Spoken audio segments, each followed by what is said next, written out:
Welcome to Hindsight The Podcast, where bold stories and honest reflections meet real growth. I'm Lee Jones, your host, and every week I sit down with incredible people who turn life's turning points into powerful transformations. And if you're navigating change or chasing purpose, then you're in the right place. All right, I like to ask a question before we actually get started with me asking you questions. All right. For sure. So, knowing what you know right now, and this should resonate with you very well. What would you tell your yester you? I keep going.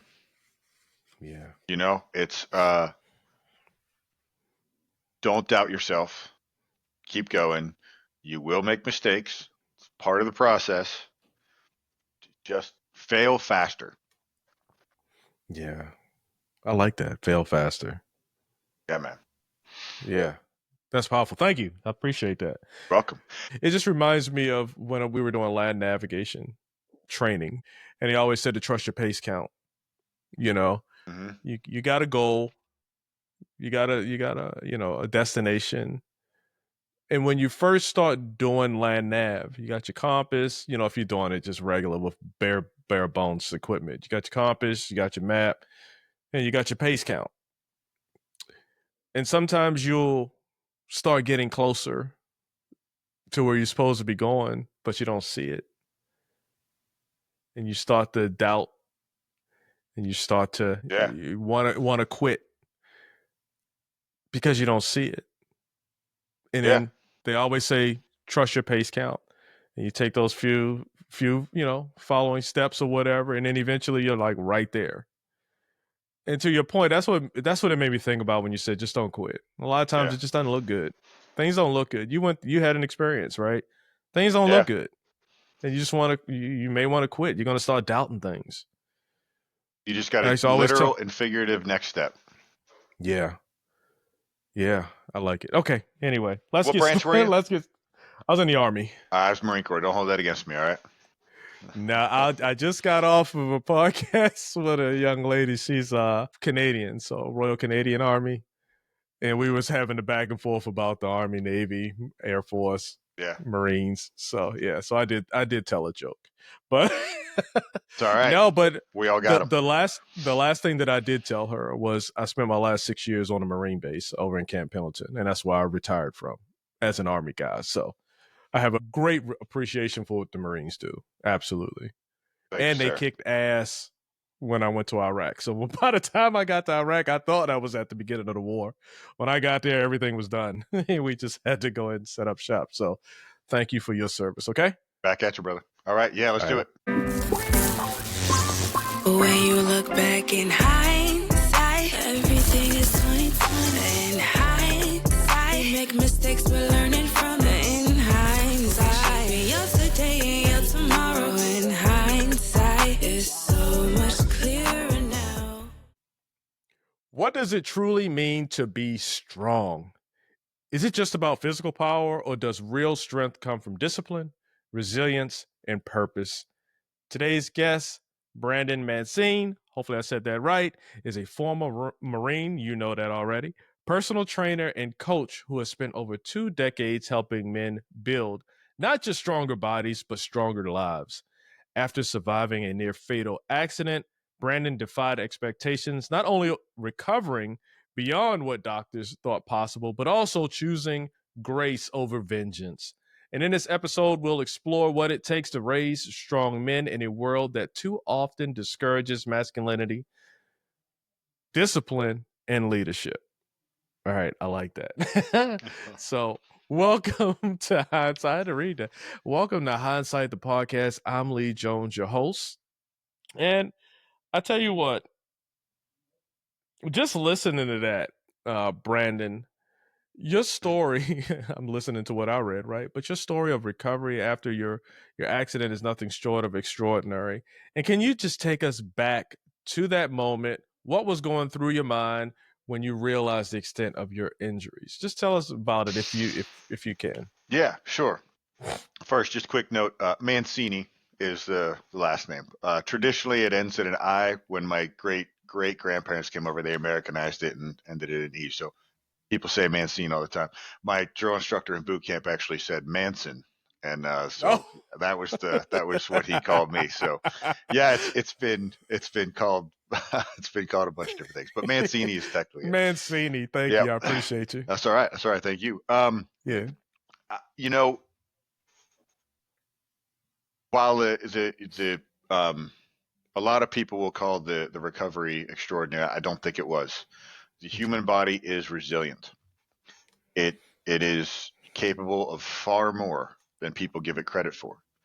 And I think it was just following some basic, simple principles. Not easy, but simple. And, just like we were talking about earlier before we started recording, it's literal and figurative next step. Just taking that literal and figurative next step. And it can be difficult. It's not the easiest path to take for sure, but it is the right one. And a lot of that is what was going through my head. Mm-hmm.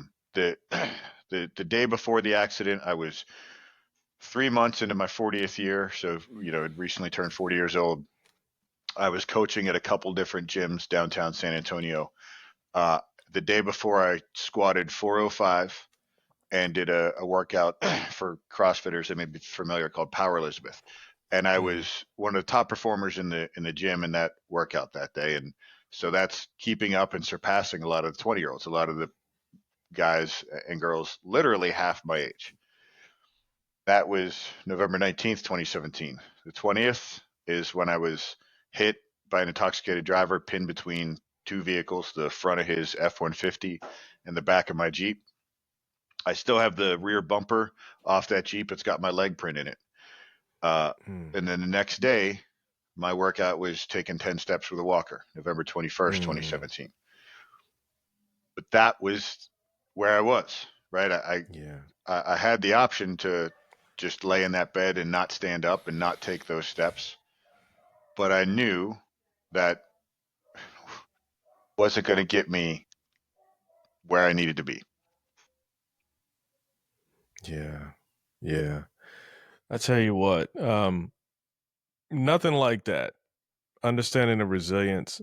I remember when I was over in Iraq and I had my back hurt and I was laid up probably a couple months. Like when I got back to my unit, they was like, "Damn, Sergeant Jones, I thought you went home," but I was in a field hospital and just laying there and I couldn't move. And there's a feeling of despair, right? But thankfully, I had a good doctor who I didn't like at the time. He's mean as shit. But so you had a good doctor. Yep. Yeah, I had a great doctor, and eventually, I got to walking again. But to your point, the body is resilient. I mean, if it's fixable, it'll get there. Yeah. So getting the mind to be resilient, it's a whole nother thing. Go ahead. That's where it starts, right? So yeah. So on that, one of the nurses in the ICU was a member at one of the CrossFit boxes that I coached at. And if you know anything about CrossFitters, they're going to find any reason to tell you why you should do CrossFit, right? So, my right leg was crushed between the two vehicles. Yeah. Wow. I had no broken bones, 3 severe bone bruises, severe crush syndrome to all the muscles in the leg, compartment syndrome, torn MCL, but no broken bones. And that's due to my strength training history, because resistance training properly done will increase bone density. So the nurse was telling everybody, this is why you guys need to come do CrossFit. It literally makes you harder to kill. That's a thing CrossFitters love to say. It makes you harder to kill. In all senses, more resistant against disease as well. It's not just CrossFit. A well-rounded exercise program in general will do that for you. So one of the doctor in charge of that floor came in and one day and she was like, "Mr. Mancini, you had you withstood the trauma from this accident better than most. There is a percentage of the population that would have lost their leg in this accident. Majority of people would have had some breaks. You had 3 severe bone bruises and ran down the list of injuries." And she said, It is due to your strength training history, but you need to understand those days are behind you. And I understand her intent was probably to help me. We talked about mindset a bit, but I knew that I needed to establish I'm not done to myself. Yeah. So I said, excuse me, but who's in charge of my health care? The look on her face instantly told me she thought I was asking where's the man in charge, which if that's what I meant, she'd be fully justified in, being pissed off. She said, I'm in charge. Are you okay with that? I said, no, you're not. You're a consultant. I'm in charge of my health care. I will squat 405 again. I knew, we talked about the mental aspect, the mindset. Yeah. I needed to establish that precedent for myself. Because if I accepted anything less, it wasn't going to happen. Yeah. And it took me 16 months to get back to squatting 405. And it's, again, literal and figurative next step. Yeah. Yeah. I like it. And mistakes along the way. And mistakes, and you made them quick. Yep. Hey, so many people in your situation would have chosen anger. Maybe you were a little angry at the time, but you chose grace. You chose grace in the end. And how did your faith and your mindset shape that decision? So this was before I had accepted Christ. Just to be clear on that. I'd always the church was kind of always present in my life, or most of the time anyway. Grew up going to a Presbyterian church in just outside of Pittsburgh. But this was right around the time my wife and I had decided we were going to have kids. So we had been trying for a while to have some kids, and that was a whole other list of challenges that I'm sure every parent. Yeah, right. I got you. So when I left for Marine Corps boot camp 4 days after graduating high school, and that summer I was away at boot camp, I had friends in one of two categories. They were dying or they were going to jail, because I was a knucklehead in high school. So the joke is the Marine Corps is the best mistake I ever made, right? It saved my life for sure. Met some amazing people, still in touch with a lot of them. It had changed the trajectory of my life. So, of course, so I live in Texas now. When you're intoxicated and you're driving a vehicle and you hit a person, not a car, when you hit a person in Texas, it's considered intent to kill legally. So you're instantly a felon. I think the standard is either 5 or 8 years in prison. So my initial thought, as I'm laying there in the hospital bed, can't stand for longer than 10 seconds because my leg feels like it'll explode if I do. My wife did not leave my side for the whole week I was in that ICU. And I can't do anything for her. Of course, the first thought in my head is bury that kid below the jail. Like, goodbye, good riddance. But then I can't do anything. All I can do is occasionally stand up and then take a few steps with the walker, sit back down or lay back down. All you have time to do is think. And I'm realizing I'm getting ready to bring children into this world. And this young man is a wrecking ball moving through the world. He had some other things on his rap sheet. So what most likely happens if he goes into prison? Well, if he comes out, he probably comes out a better or maybe more efficient criminal, or at least a more active criminal. Yeah. Is that the impact I want to have on the world? No. So what I had asked for, I have gotten tickets before. And I, go before the judge and I say, can I do the online driver course, which is going to magically make me a better driver, right? And then I get deferred adjudication. So it's like it never happened.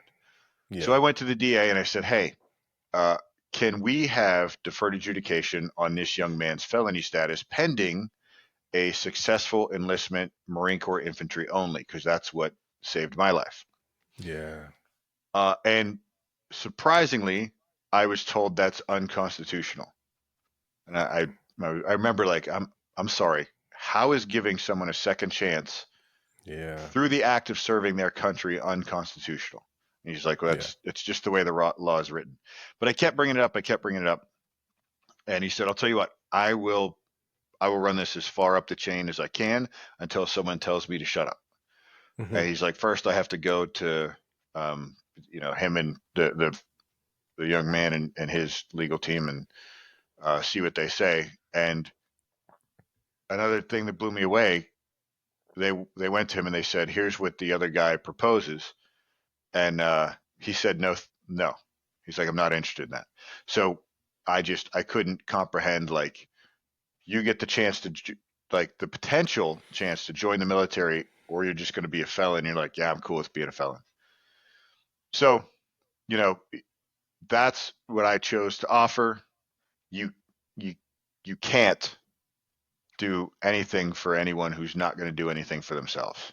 Yeah. So unfortunately, I don't know what ever happened to the guy, but if I wish that were an option in our legal system. I think it should be. I know it used to be. I remember growing up, my grandfather was in the Marines, and him telling me, like, some of the guys he served with, that's how they got there in World War II. They were standing in front of the judge, and the judge says, you can go with the bailiff to jail, or you can go with that guy to boot camp. And that just, I mean, if I'm in that situation all day, going to boot. Yeah, right, going to boot camp. Yeah, for sure. Wow, that's that's. Go ahead. I was going to say, ultimately, it's what impact do I want to have in the world? What legacy do I want to leave? What example? Again, at this time, but this was before kids. What impact do I want to have on the world? And now that I have accepted Christ, it's in looking to be more Christ-like. Hey, what can I do for you to make this situation better? That's a good. I'll tell you what. That's difficult. That's difficult at times. To have, especially when he chose the wrong choice. That was. I remember that was infuriating. Even before that, I know you were. It's like, what the hell? But even before that, just to, you said you were laying there and you're like, you know what? I'd rather have a better person in the world, right? Than this. And some people just want to throw the book at people. Just like you said, you just throw them under the jail. At this point, I'm, actively looking to create a legacy through my kids. So it's, if I think about, I'm bringing them into this world, and what impact do I want to have on what other people are in this world that I'm going to bring my children into to walk through. It wasn't the easiest choice, for sure. There was still a point. I remember talking to some of my buddies that I was in the Marines with, and just thinking, like, how this. What if I drop some 4-letter words? Yeah, I just dropped 2 of them, I think. That's how common they are. I didn't even notice. This shitbag is walking around, and it's just so easy for him to continue to be a shitbag, right? Yeah. He didn't have to try to do anything, and there was, he didn't have insurance. It was his dad's truck. The insurance had lapsed on that 2 days prior, so I'm left holding the bag on all of this, right? Yeah. And I just remember in the sentencing telling him, stop being a wrecking ball moving through this world. Take some ownership of your life. I gave him Jocko Willenick's book, Extreme Ownership, and said, good luck. Yeah. I don't think you're going to be happy with your decisions, but here's my last ditch effort. Read this. Good luck. Yeah. That's a good book too. I actually listened to the audio book, so great motivational. Take ownership. Yep. Anyway, hey, and what I was trying to say earlier was, and not even earlier, just a couple seconds ago, was like, who does that? Who thinks like that? And a lot of people do, right? But a lot of people don't. I think more people don't. In a moment, you're mad, you're angry, you're pissed off, but you took a moment to be mad, angry, pissed off. You were sympathetic to your own plight at that moment, and then you had time to think, and you started thinking beyond yourself. Time to think. And you had. Let me not put this image out there that I'm some sort of saint. Right. I mean, when I'm not even making that claim. When I'm driving on the highway, man, I am, and there's people driving slow in the left lane, You know, I can probably offer them some more grace, right? So, yeah, Yeah, yeah, but yeah, yeah. it's the time to think, man. When Yeah, creating space in life is important, right? yeah. And it's not important; it's essential because Oh without yeah, that, again, my first thought was bury him under the jail, right? right. But being forced to take that space, sit back, and that time to think, what's best? What better options exist? And then Yeah, it again, not the easy decision to make, but it is the right one. I love it. I love it. Hey, you've dedicated your life to coaching and mentoring men. What originally drew you to this mission, and how has it evolved over the years? What originally drew me, so when I got out of the Marines, I was in '96, 2000. I got out in June of 2000, and worked again. I went in as a machine gunner, got to work in special operations with a group called Fast Company out of Norfolk. Um, so through the late '90s, I walked the earth with some of the baddest men on the planet, and it took everything I had to keep up with them. Yeah, Right? yeah, Those are the guys that I'm still in touch with, and great people doing great things in the world. Because I'm not a natural athlete, and a lot of those guys were. So I had to work to keep up. Now, when I got out, uh, the infantry alone is hard on the body, and then special operations is even harder. So at like 23, 24 years old, I found myself for the first time like not being held to. The first time I didn't have to really be active in exercise. Started going to school, put on a little bit of weight, and even before putting on that weight, my knees were already in bad shape. yeah, And so I was working out at the YMCA, and I kind of resigned to I was going to be the guy who did upper body and then did the bike or the elliptical for lower body because my knees were shot. Or so I thought. Like I could, yeah. There was a trainer at the YMCA there that came from a Marine Corps family. He wasn't in, but a lot of his family members were. And I was working out one day, and I'd just been talking to him, and doing bench press. He was asking me about like other parts of my program, and I was like, I can't really squat or anything, knees, blah blah blah. Came from the Marine Corps, beat up, and he's like, oh, I come from a Marine Corps family. Starts walking me through, asking me all these questions about when my knees hurt, like what movements, when do they not hurt. Um, and then he asked a question I just never even considered. He said, "Do you want to be able to run again?" And I was like, hmm "Yeah, sure, but like I'm probably gonna have to have surgery." And he was like, "All right, look, I know you're going to school fresh out of the Marines. Like, I know you probably can't afford to work with me as a trainer, but let me help you out a little bit." So I meet with him once a month, and he taught me because again, young man coming from the time in the Marines that I did, like every workout for me was supposed to be like a Rocky montage, just Mm. beating the shit out of your body, right? Yeah, yeah, He taught me that exercise and nutrition properly applied are regenerative therapies to increase the ability of your body, increase your capabilities. So, 3 months later, I can run, not mm. pain free at that point, but man, I can run.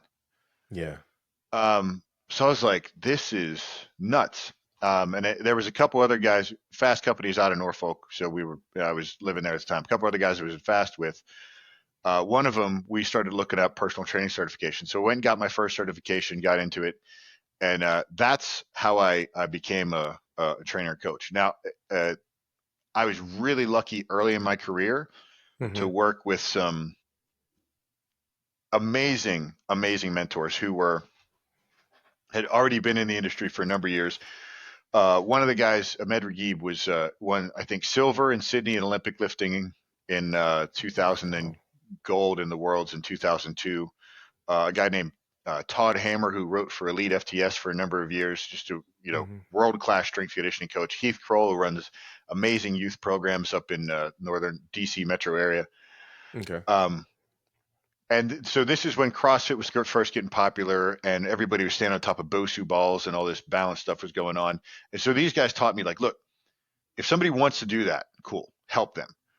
But you make them a better athlete for their sport. And for most people, parents and busy professionals, it is the sport of life.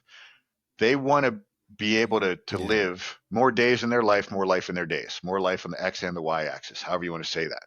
So I started thinking when I sat down with people, what type of old person do you want to be and how do we prep you for that? And when we look at what has the best benefit, strength training for sure. Squat, hinge, push, pull, lunge. So like I started to tell people, look, I need your exercise program to be as boring as you can stand so you can go out and do the exciting shit that you want to do in the rest of your life. Yeah, so that's kind of how I came into it. And then just over the years, I've learned so many principles learned in strength conditioning overlaid to every other aspect of life. So like right now, we're talking about strength. Lee, how would you define strength? Oh, wow. You put me on the spot. Yep, I did. Physical, mental strength, just having the ability to make good decisions in shitty situations. All right. I mean, that's it. When I ask that, people usually go with how much weight can you move, right? Which is, I love that you thought outside of the physical realm, right? Because as I define it, strength is the ability of a position or pattern to maintain its integrity under increasing stress or increasing load. So that the patterns I talked about earlier, the basic fundamental human movement patterns, squat, hinge, push, pull, lunge. And we can talk about carrying as well. Well, how much load or stress can you endure in those patterns without losing the integrity of the pattern, what we'll call proper form? But that principle we can overlay to other aspects of life. So your political positions, how do they hold up under debate? Are they strong? Right? Your religious outlook, how does it hold up under debate? Is it strong? Your relationships, are they strong? Right? Your emotional stability, are you strong emotionally? Well, how do you build strength? Again, the same principle. Stepping outside of that comfort zone, enduring just a little bit more stress, and then coming back and being able to recover. Like that's where on the physical side, that nutrition and sleep come into play. That nutrition and sleep serves every other aspect, every other realm of strength in your life. Yeah. Yeah. I like it. I like it. When I say that, you're welcome. No, because I listen to it. One, I like the definition because it is a definition that can go to the physical and the mental side of things. Right. Yep.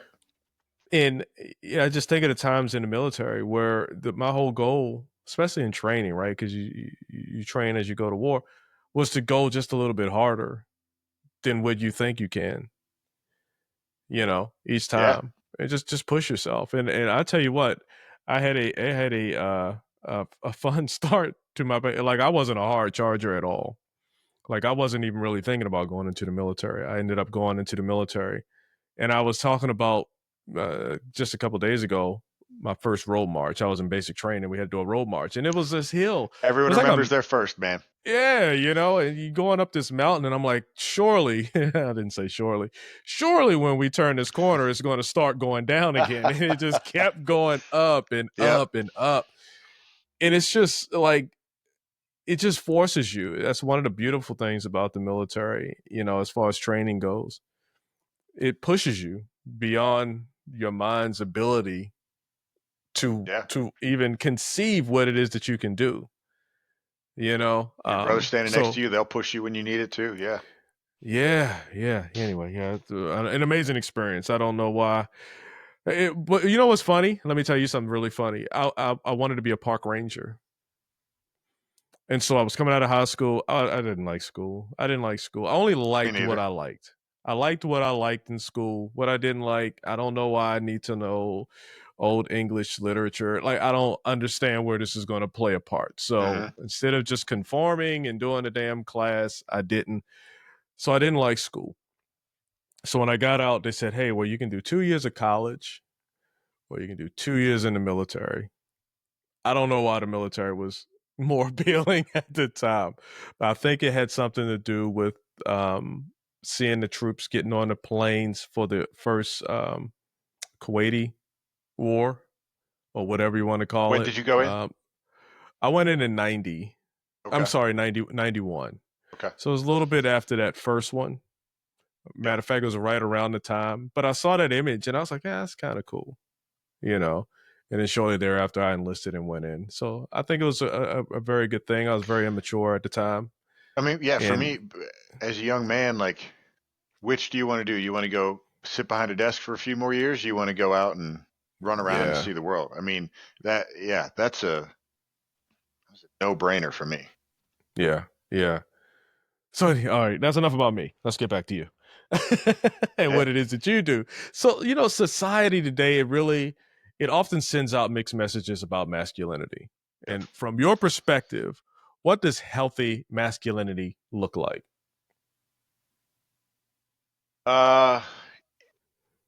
Being able to be part of a support system, right? Mhm. Not have a support system, right? Be part of a support system, and being dependable, right? Not independent, being dependable. You get the difference there?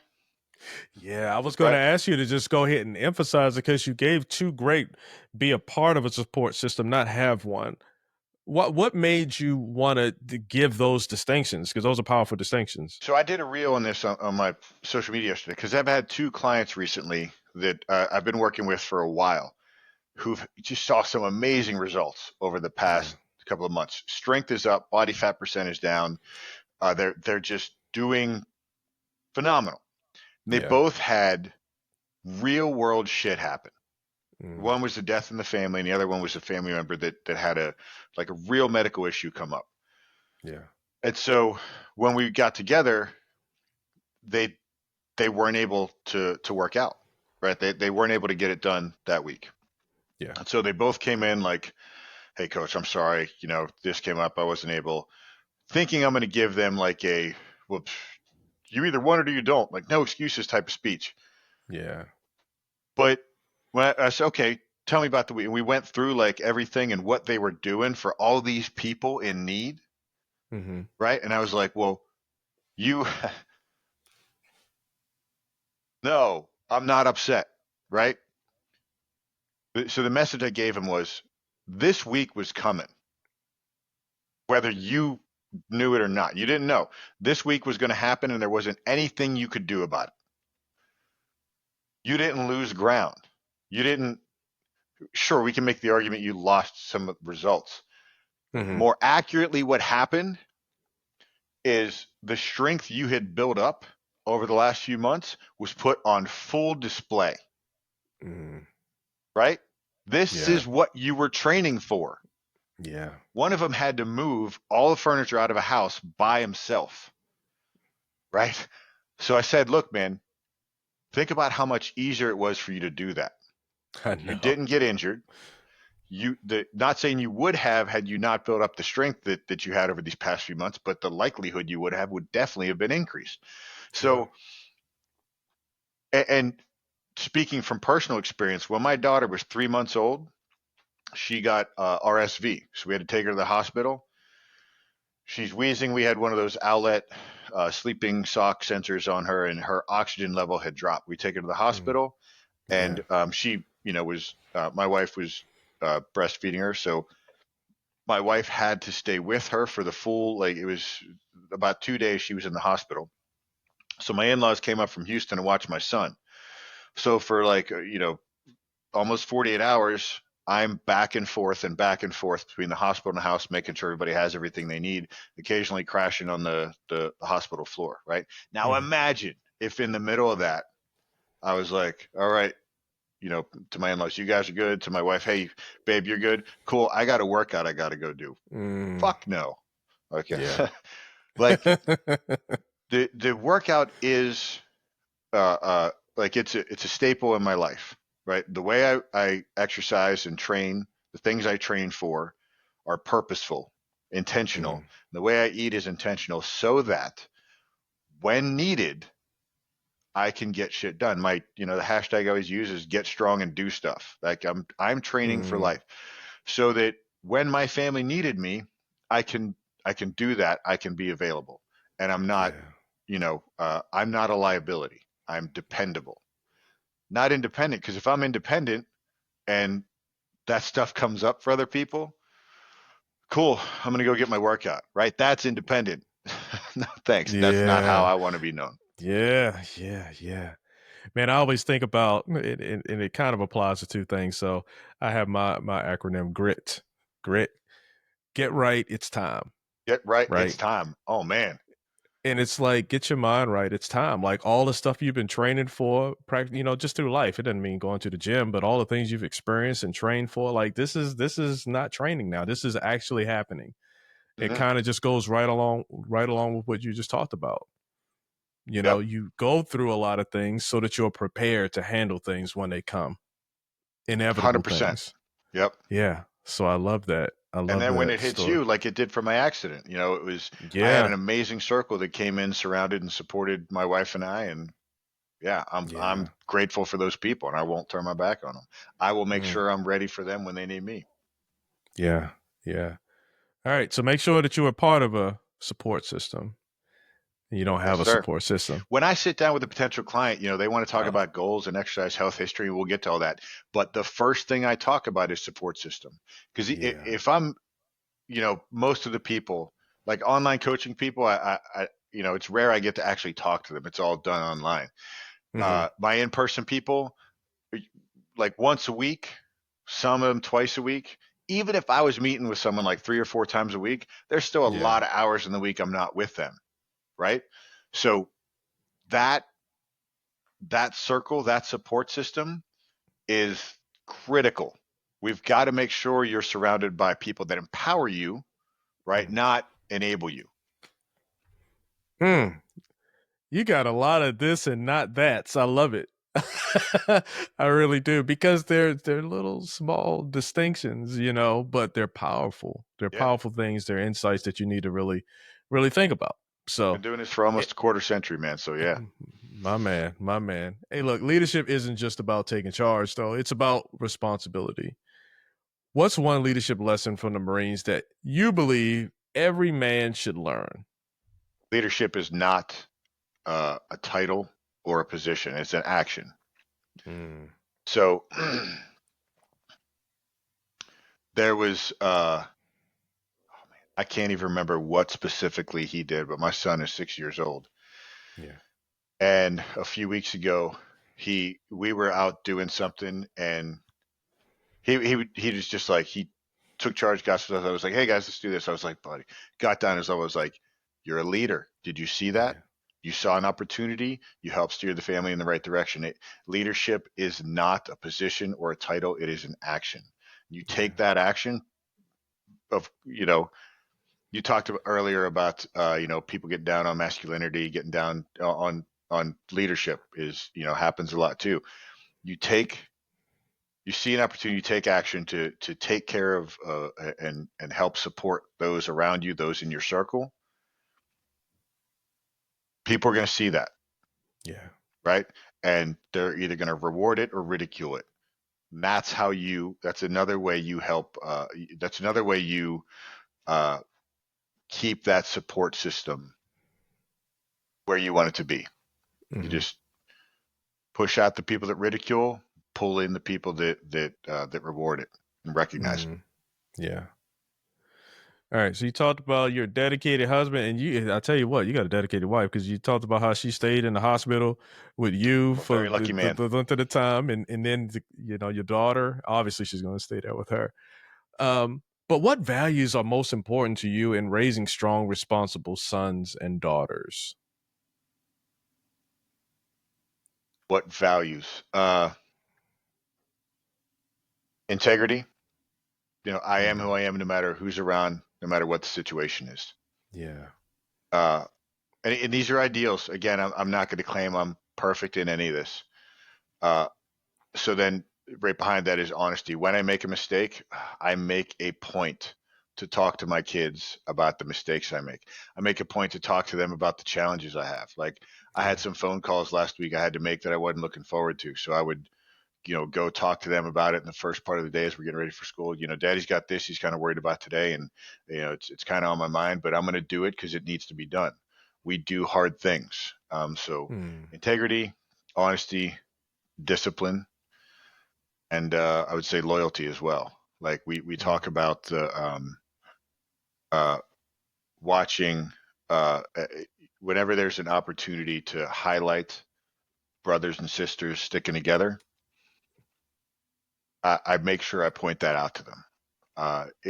Just being honest real quick. Again, I didn't start having kids until I was 40. Or my son was born when I was 41. I didn't start trying to have kids until I was 40. 39 actually. Maybe going too far with this honesty thing, right? But when I look at my kids, I've got a 6-year-old son and a 3-year-old daughter. There's a part of me that wishes I would have started earlier to give them more brothers and sisters, right? Because we're teaching them that they have each other. We're teaching them about voting support system because we talk about the people we have in our life and how lucky we are to have them in there, and we teach them about we don't talk about stranger danger. We talk about tricky people, like how to identify the people that you may not want to bring into your circle, or more accurately, traits you don't want to have in your circle, right? So yeah. Integrity, honesty, discipline, and loyalty. I like it. In today's world, I don't know. It seems that the world changes day after day. But in today's world, young men are facing more challenges than ever. What advice would you give fathers trying to raise strong, confident sons? Be the lighthouse. Don't be the tugboat. Don't be the bulldozer. Right, be the lighthouse. So yeah, I get a lot of parents in general. That I've worked with some moms too. That they talk about. I really need something to happen for my kid to do this, or I want my kid to take exercise a little more seriously. I want my kid to understand that fast food isn't good for you. Okay. Yeah. Are you eating fast food in front of them? Right. Okay. You want them to understand exercise. Okay. Are you exercising? Right. Now they don't have, I'm fortunate. I've got a home gym. So my kids will come out there. They'll see me exercise. A lot of times they'll ask, hey, can we go in the gym? Yeah. So they get to see me do that. They've seen my wife working out when my son was born, we had him in the little Johnny jump up, watching us work out. That's all they know. Yeah. They don't know any different. So being the lighthouse, I don't have to tell them you have to work out. It's all they know. Right. Now, even if you didn't come up that way, right? Let's say you haven't worked out and you've got whatever age your kids are.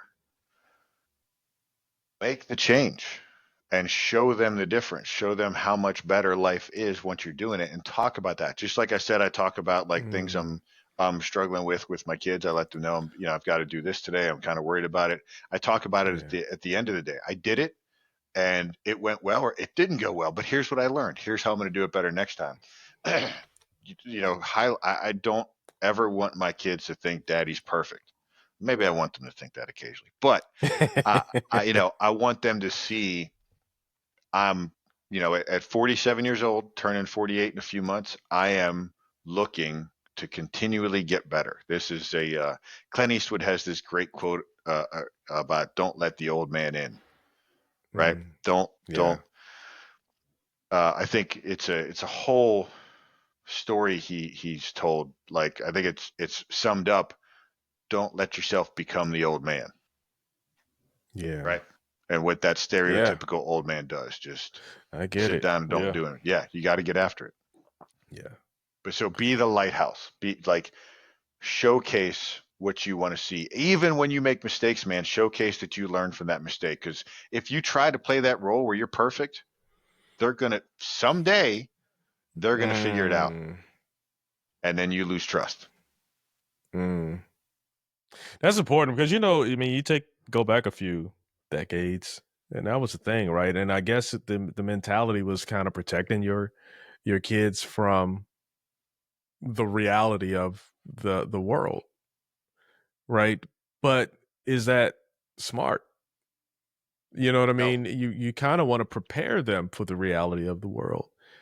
In having those conversations, exactly. just talking to you right now and hearing how you talk to your kids at such a young age, you're not giving graphic stuff, but you're giving them scenarios, you're giving them situations, things to be on the lookout for. And the sooner you say, all right, I'm looking for a red Nova, not a red Nova, they don't have red Novas anymore. But as soon as you say that, right, you're looking out for these things. You're looking out for tricky people, right? Hmm. You're uber sensitive to it.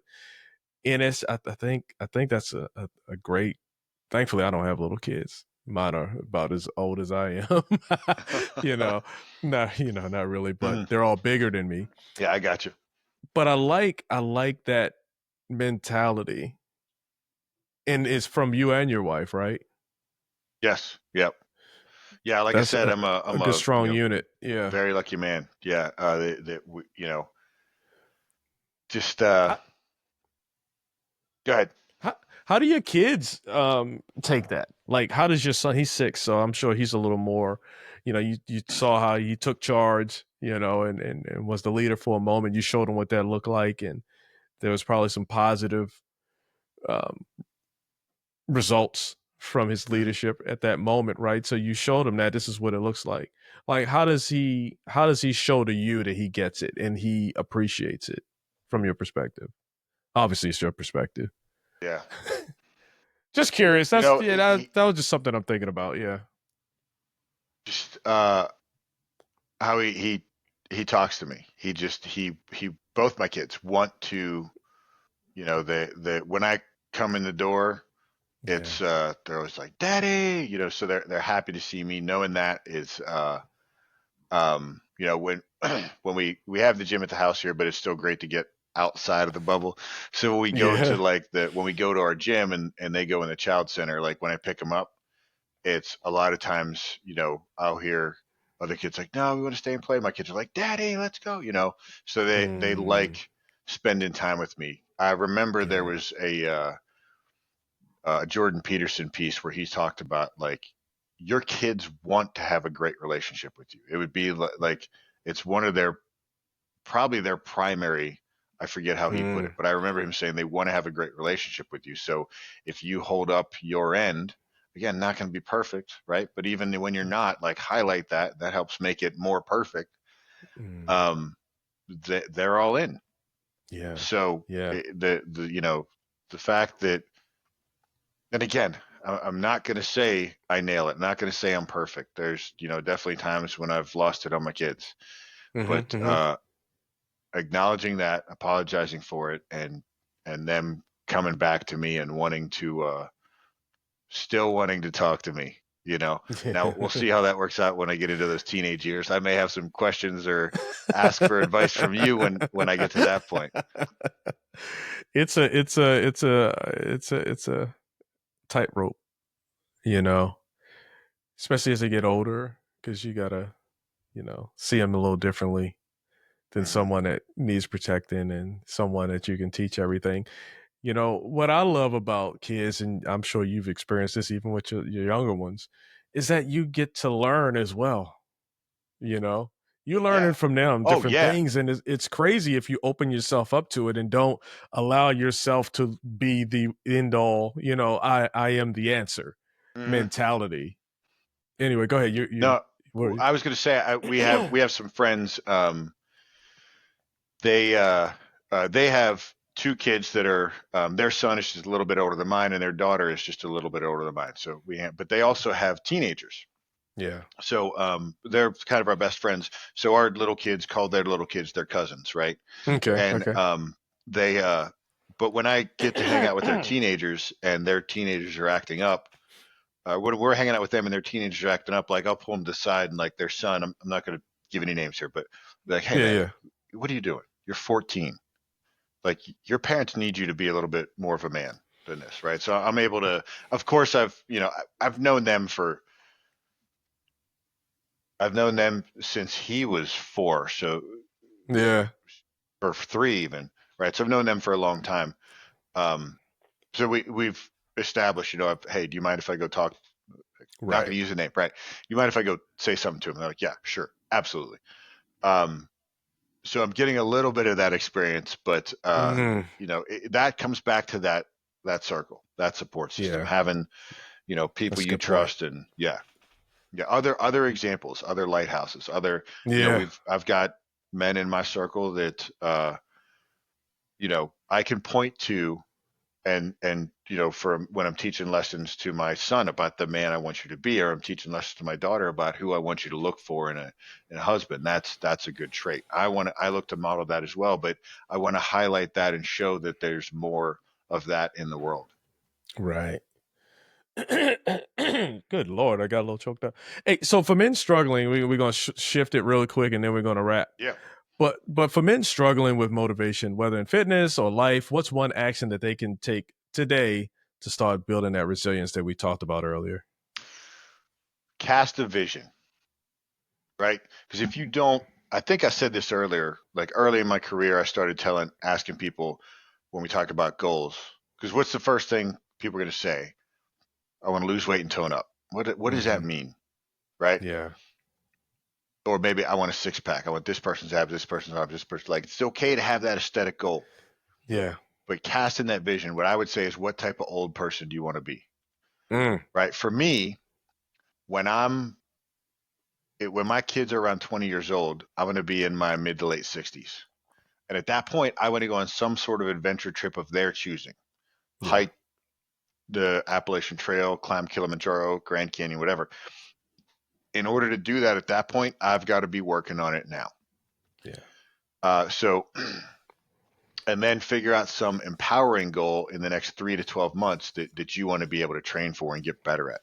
If you're looking for a place to start, if you go to my website, I've got an ebook in there for Fat Loss Made Simple, a way to start that can get you some things you can be working on this week. Yeah. Okay. I like it. And I've asked you a few questions. Thank you. Thank you so much for answering them, and also reminding us that I am not a saint, right? That's a key point, right? We're not looking for perfection. We're looking for people who are at least striving for whatever perfection looks like to you in a certain field, right? You're never going to get there, but just having the empathy, having the conscious desire to do right by people, right, is a good goal. And lose some weight and get them ripped abs. But is there anything that we haven't covered that you feel is important for the listeners to hear? You're going to make mistakes. Yeah. Right? The look for your wins. That is a practice. It's okay to be your worst critic. It's probably a little more than okay. You're probably already there. Yeah. Right? You can tell like those clients I was telling you about, they were able to tell me everything they misstepped on, everything that didn't happen to the past week. It's okay to have that. Recognize you're going to make mistakes. It is essential to be your biggest hype man. You have to develop that habit. You have to be, and look, I'm not perfect at this either. It is something I continually work on, but you have to recognize your wins, because others might, but you have to, right? And the better you get at doing that, the more you're going to win, the more you're going to recognize you win, and then you're able to stack wins on top of each other, and that builds momentum. Yeah. So, I talked about, having that initial goal, having that long-term goal, and then having something you're working on in the midterm, assessing how you work along that, and having an adaptable plan you're executing on to get there. I like it. I'm writing down because I loved it. Others might, but you have to. I like that. Be your biggest hype man. Yes, sir. Yeah. Yeah. All right. We talked about your website and where you can get this ebook on there, free ebook. Where can the people connect? Oh, go. What you got? Yeah, I was going to say, I don't think I gave the website. No, that's probably pretty important. Yeah. I'm about to ask you.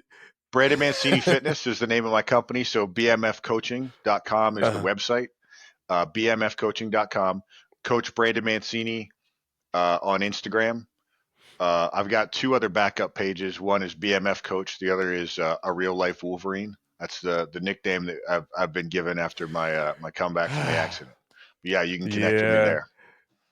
Hey, you know what? I saw that about the real life Wolverine, and you favor him a little bit, the Wolverine from the comic books. But why did they Thanks, man. make that connection? Is it just? I mean, he's a good looking guy. Stop it. So where did you get that from? Was it just your resilience, your will? Because if you look at the comic book Wolverine, I mean, he went through a lot of pain and adversity, and he came back stronger and better than ever. But what was the connection between you and the Wolverine that how that name resonated? So the first 2 times I got it was when I was going in physical therapy. Yeah. And one of the physical therapy doctors, he was reviewing the accident, and he said, "You had no breaks. You're no breaks in the bone." I was like, "Yeah." He's like, "You're like a real life Wolverine, because Wolverine's got the adamantium bones," and that was great for my ego for sure. And then as I was recovering, man, I was doing absolutely everything. I dug into the 2 main resources. I dug into were Charles Poliquin, who's since passed away. He's an amazing coach. I learned a lot from him. And Dr. Rhonda Patrick, who at the time was doing a lot online, talking about how to recover how the human body recovers from injury and trauma. And so I was basically living some of the things that they taught. So I was recovering a lot faster than the doctors had expected. So that's another thing. Wolverine's healing powers. They started. They the second time I was called a real life Wolverine. So and then as I've shared that story online, I had a reel go viral at one point. It was crazy. After the recovery, I had shared that I built a reel and saved it in a draft, and I was going to delete it. And then I showed it to my wife, and she started crying. So I was like, I should probably share this. And so a lot of the comments in there was like, "This guy's a real life Wolverine." So I just decided I'm going to lean into that persona. Yeah. And because again, something you said earlier, I forget the word used. I think it was extraordinary. It's not. This is what the human body is capable of. And if more people understood that, it would be a lot more common. I like it. Thank you. All right, Brandon, your story is a powerful testament to resilience, faith, and the importance of building strong men and strong families, most importantly. And I just want to thank you for sharing your wisdom and your experiences with us today. Thank you. Thank you, Lee. I want to thank you for having me, man. I've really enjoyed this. You're a phenomenal interviewer. Well, you make it easy. You make it easy, my friend. You do, man. It's easy to, It's a good partnership. It doesn't hurt to, you got veterans, right? So, we can talk about anything, to be honest. Cheers. And for the listeners, if this conversation inspired you, be sure to follow Brandon and take action toward becoming the leader that you're meant to be. And don't forget to subscribe to Hindsight the Podcast on YouTube, Spotify, or Apple Podcasts for more impactful conversations. And until next time, remember, growth starts with looking back so you can move forward with purpose. I'll talk to you soon. Hey, thanks for joining me here on Hindsight the Podcast. I'm your host, Lee Jones. I hope you enjoyed this episode. I know I did. And while I have you here, why don't you take your mouse and go over and click on that subscribe button? No, not right there. Over to the right.